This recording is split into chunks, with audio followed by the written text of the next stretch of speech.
मर्द की कमाई पर सबसे ज़्यादा हक किसका होता है? एक आलिम दीन के पास एक शख्स जाता है और वो ये सवाल पूछता है और वो आगे से इतना खूबसूरत अंदाज में मिसाल देकर वो आगे से जवाब देते हैं, वो मैं आपके साथ अभी शेयर करता हूँ।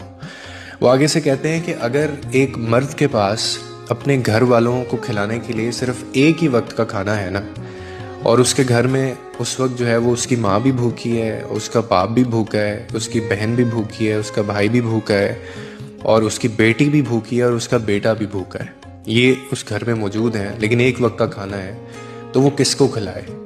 और साथ में उसकी बीवी भी भूखी है। तो वो आगे से कहते हैं कि वो एक वक्त का जो खाना है वो सिर्फ और सिर्फ अपनी बीवी को देना वाजिब होगा उसके लिए। क्यों? क्योंकि उस खाने के ऊपर सब लोगों की निस्बत जो है वो बीवी का हक ज़्यादा है। यानी बीवी पर खर्च करना मर्द के लिए सदका भी है, इबादत भी है, रिस्पॉन्सिबिलिटी भी है, ये तीनों चीज़ें हैं। क्यों? अब मैं आपको रीज़न बताता हूँ। क्योंकि ये वो रिश्ता है, मैंने आगे भी कहा है, जो खून नहीं है आपका, लेकिन वफा इसमें देखें कितनी है।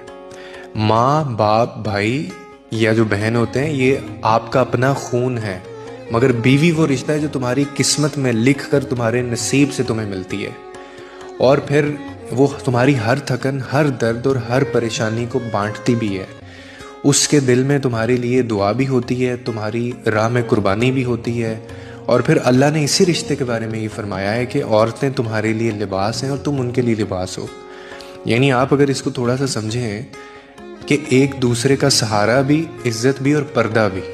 इसीलिए बीवी पर खर्च करना वो महज एक फ़र्ज़ नहीं है, बल्कि वो मोहब्बत का इजहार भी है और वो सदका भी है। बाकी आपके ब्लड रिलेशंस हैं।